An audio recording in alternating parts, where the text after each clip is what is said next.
예수님께서는 유대에서 갈릴리로 오신 후에 두 가지 표적을 행하셨습니다. 첫 번째 표적은 갈릴리 가나 혼인잔치 집에서 물로 포도주를 만든 그런 표적이었습니다.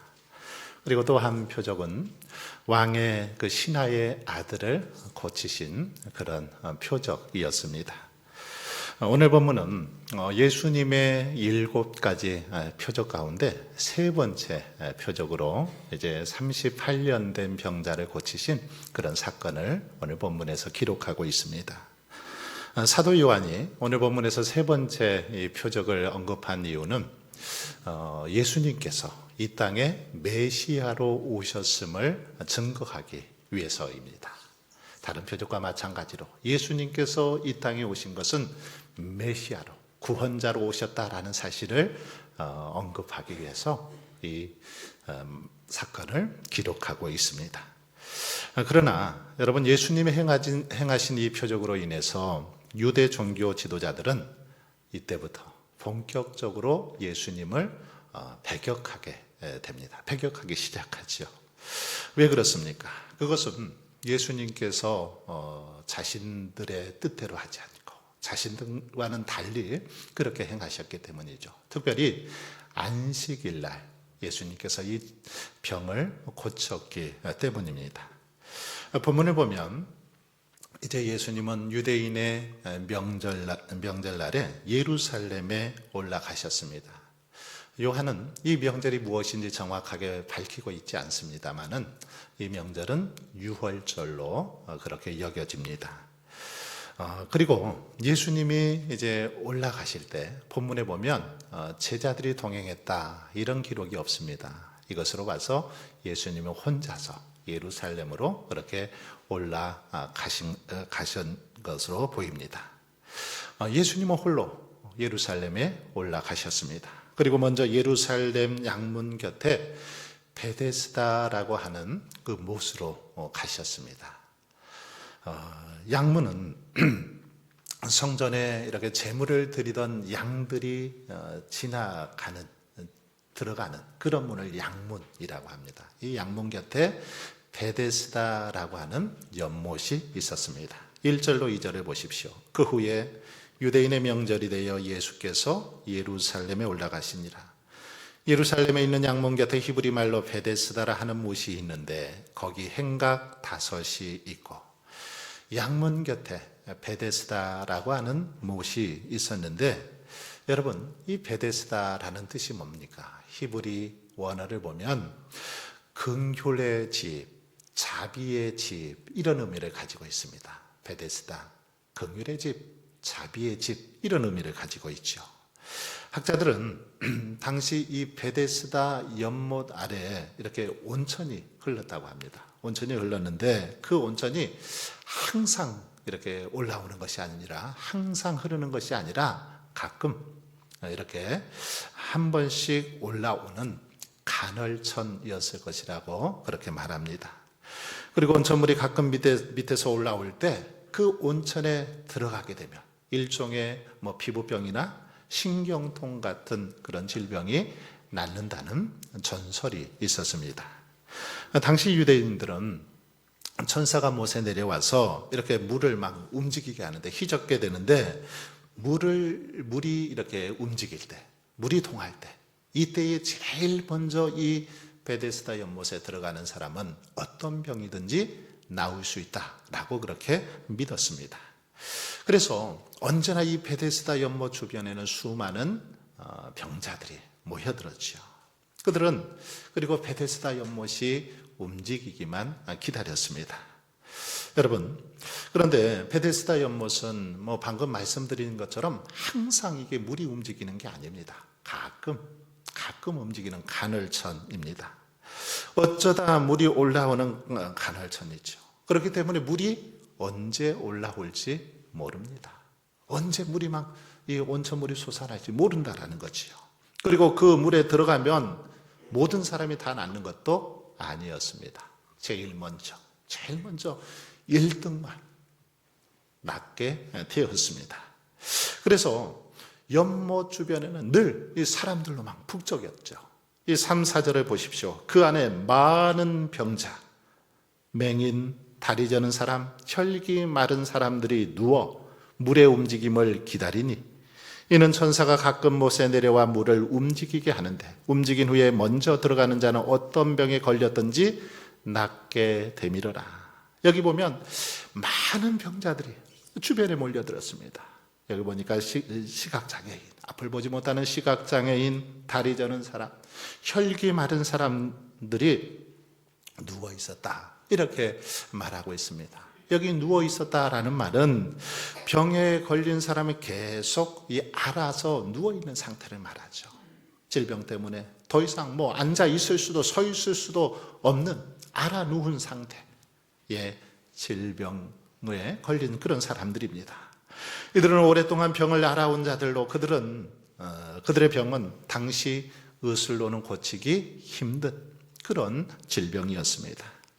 그러나 이들은 가끔 천사가 내려와서 물을 휘저을 때 가장 먼저 못에 들어가는 사람은 무슨 병이든지 다 나을 수 있다라는 그런 희망을 안고 여기까지 찾아온 그런 환자들이죠. 그래서 그들은 이 물이 움직이면 재빨리 제일 먼저 이 물속에 뛰어들려고 서로 눈치를 보면서 경쟁하면서 거기서 지내고 있었습니다. 다른 사람이 먼저 못에 들어가면 자기 병을 고칠 기회를 놓쳐버리고 하염없이 기다려야 했기 때문에 늘 서로 먼저 들어가려고 그렇게 경쟁하며 지냈다라는 것입니다. 여러분, 그런데 한번 생각해 보십시오. 시각장애인이 어떻게 물이 움직이는 것을 알고 다른 사람보다 먼저 들어갈 수 있겠습니까? 다리를 저는 사람이 어떻게 다른 사람보다 먼저 못에 들어갈 수 있겠습니까? 혈기 마른 중풍병자가 어떻게 다른 사람들보다 먼저 못에 들어갈 수 있겠습니까?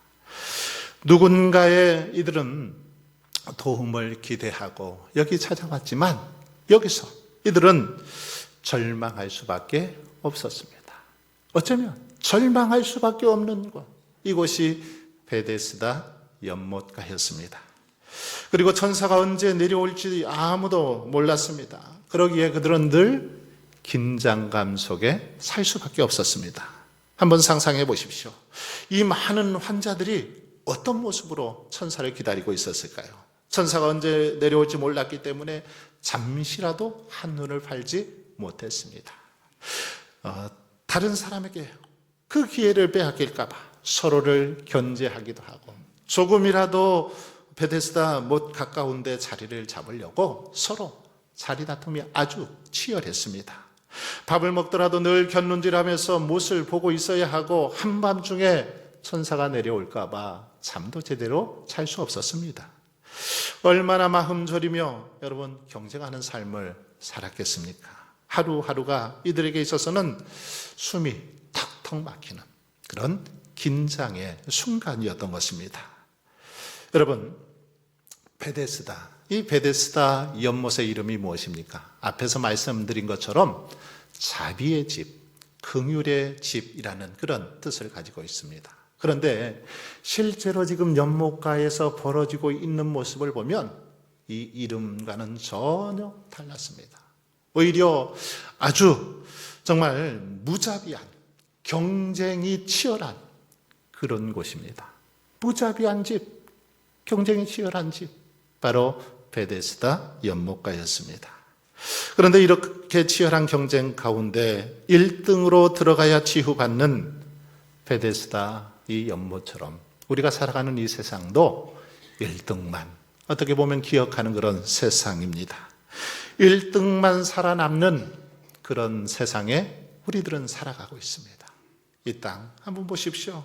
모두가 경쟁자요, 경쟁하는 그런 세상 속에 살아가고 있습니다. 이 세상은 저마다 문제가 있고 상처받은 사람들이 모인 곳입니다. 학교와 직장, 사회에서 경쟁이 아주 치열합니다. 경쟁을 넘어서 전쟁이죠, 전쟁.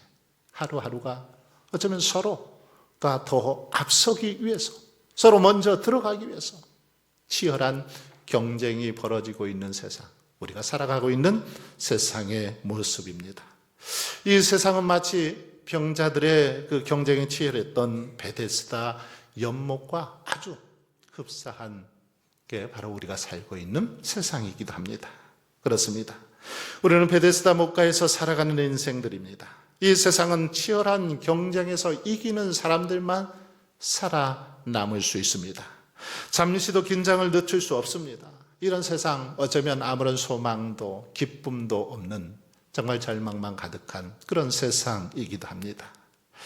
이렇게 베데스다 못가에는 맹인, 그리고 다리 저는 사람, 혈기 많은 사람 등 이렇게 많은 사람들이 서로 먼저 들어가려고 경쟁을 벌이고 있었는데, 여기에는 38년 된 그런 병자도 있었습니다. 5절을 보십시오. 거기 38배 된 병자가 있더라. 이 사람의 병이 무엇인지 성경은 정확하게 기록하고 있지 않습니다. 다만 38년 동안 고쳐보려고, 이 병을 고쳐보려고 무진 애를 썼지만, 온갖 수고를 다 했지만 헛수고였고 병은 더 깊어졌다는 것입니다. 그는 당시 의학으로는 희망이 없는 그런 사람이었습니다. 그런데 예수님은 이 사람이 누운 것을 보시고 병이 벌써 오래된 것을 아셨습니다. 6절입니다. 예수께서 그 누운 것을 보시고 병이 벌써 오래된 줄을 아시고 이르시되 내가 낫고자 하느냐. 여기서 예수님이 아시었다라고 했는데, 아시고라는 이 말은 예수님이 38년 된 병자가 지금까지 살아왔던 삶의 모습들을 아셨다라는 것입니다. 그동안 치료에 실패했고 또 회복의 가능성이 없다는 그 사실도 아셨다라는 것입니다. 또한 병이 벌써 오래된 이란 이 말은 이 병자가 자기 힘으로는 이제 더 이상 아무것도 할 수 없는 그런 상태라는 말이기도 합니다. 여러분, 그렇습니다.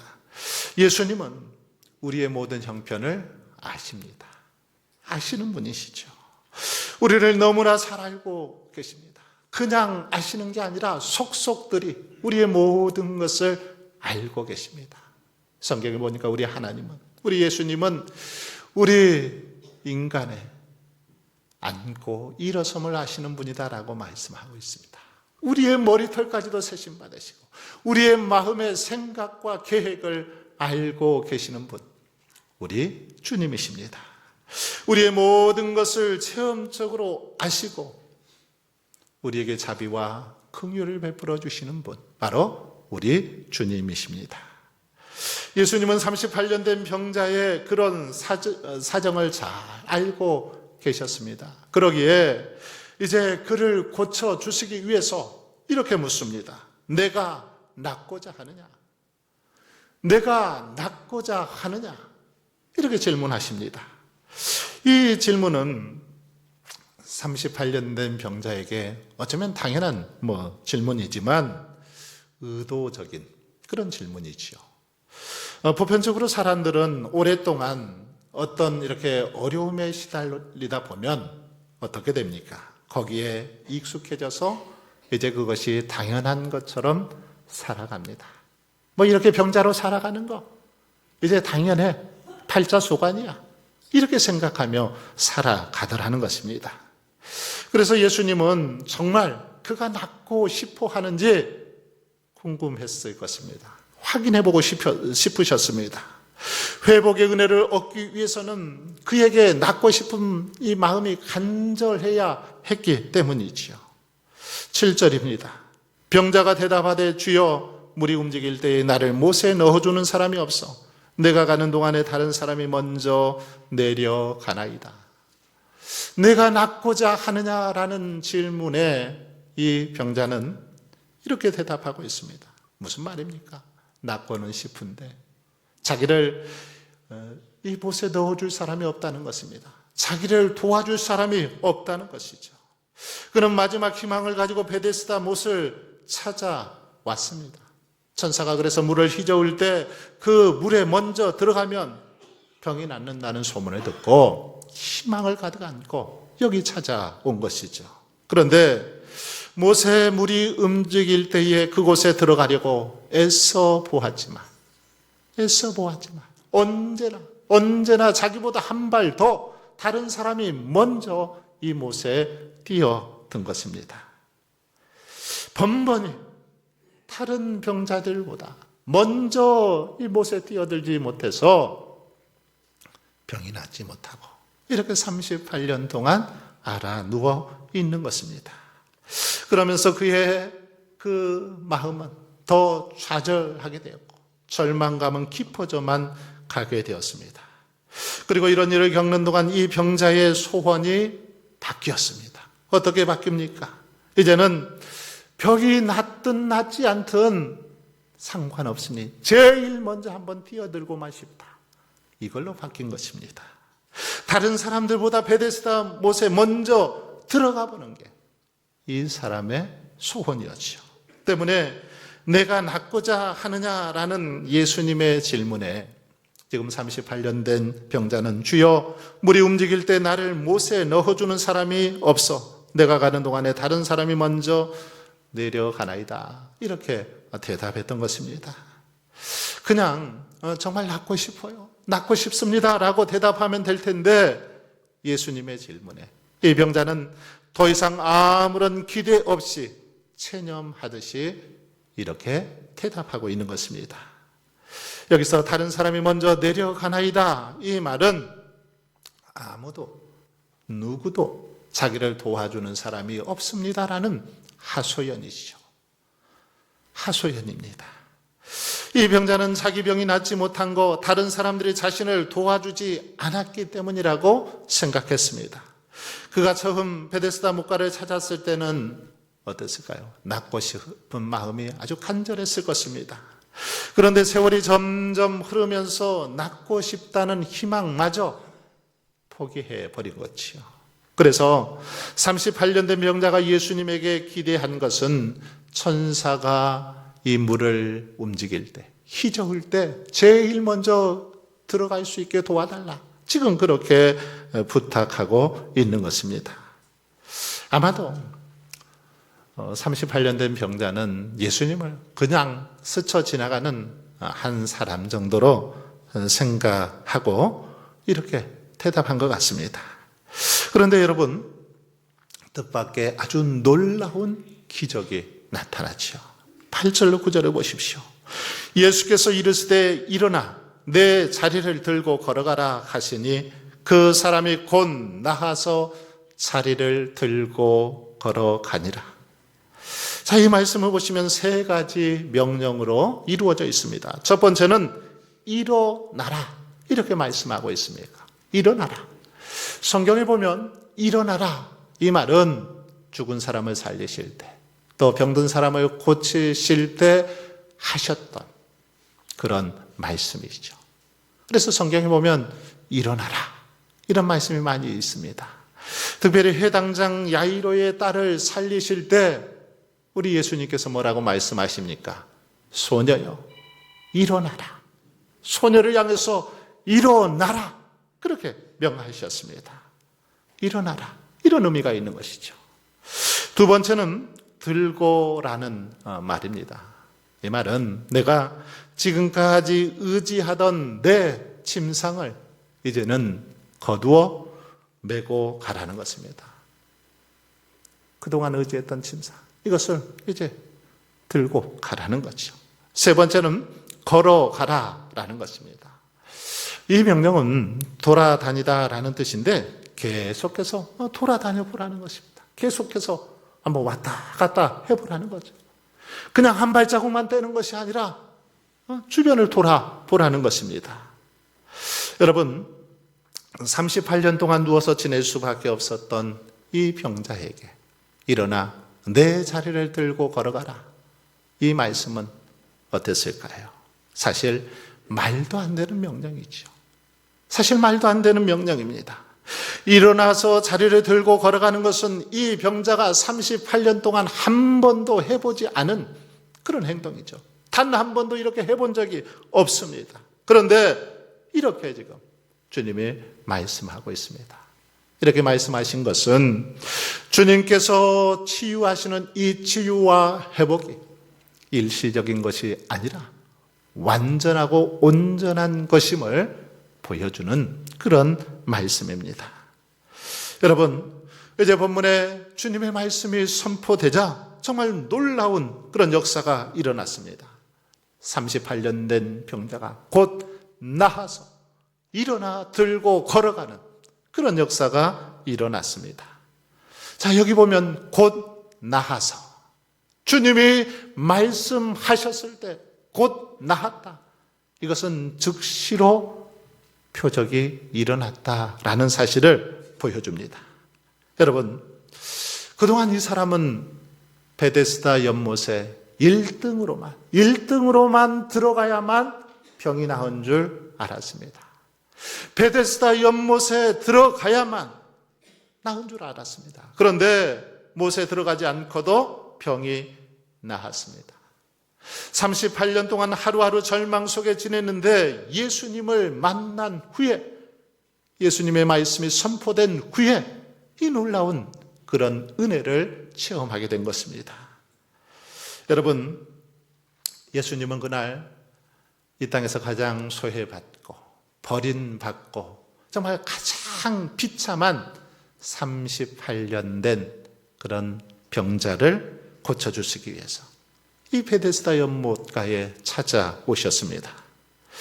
예수님의 사랑, 먼저 찾아오시는 사랑이죠. 예수님은 우리들을 먼저 찾아와 주십니다. 이게 바로 성탄절이기도 하죠. 성탄절은 우리 인류를 위해서 예수님이 먼저 찾아오신 날입니다. 38년 된 병자는 예수님을 전혀 알지 못했습니다. 그가 스스로 예수님을 찾아 나서지도 않았습니다. 그런데 예수님께서 먼저 그를 찾아와 주셨습니다. 이처럼 우리 주님의 사랑은 먼저 찾아와 주시는 그런 사랑입니다. 하나님이신 예수님의 인간의 몸을 입으시고 죄로 인하여 절망에 빠진 백성들에게 찾아오신 날, 바로 성탄절이지요. 우리가 아직 죄인 되었을 때에, 연약한 그때에 주님은 우리를 찾아오셨습니다. 여러분, 오늘 우리는 베데스다 못가에 있는 어쩌면 각종 병자와 같은 사람들입니다. 세상을 살면서 낙심하고 실망하여 누워있는 것이 당연한 듯 그렇게 체념하면서 우리는 살아가는 사람들입니다. 그러나 예수님이 38년 된 병자에게 찾아오신 것처럼 오늘 우리에게도 찾아오시는 줄 믿습니다. 그리고 찾아오셔서 일어나 내 자리를 들고 걸어가라, 그렇게 말씀하십니다.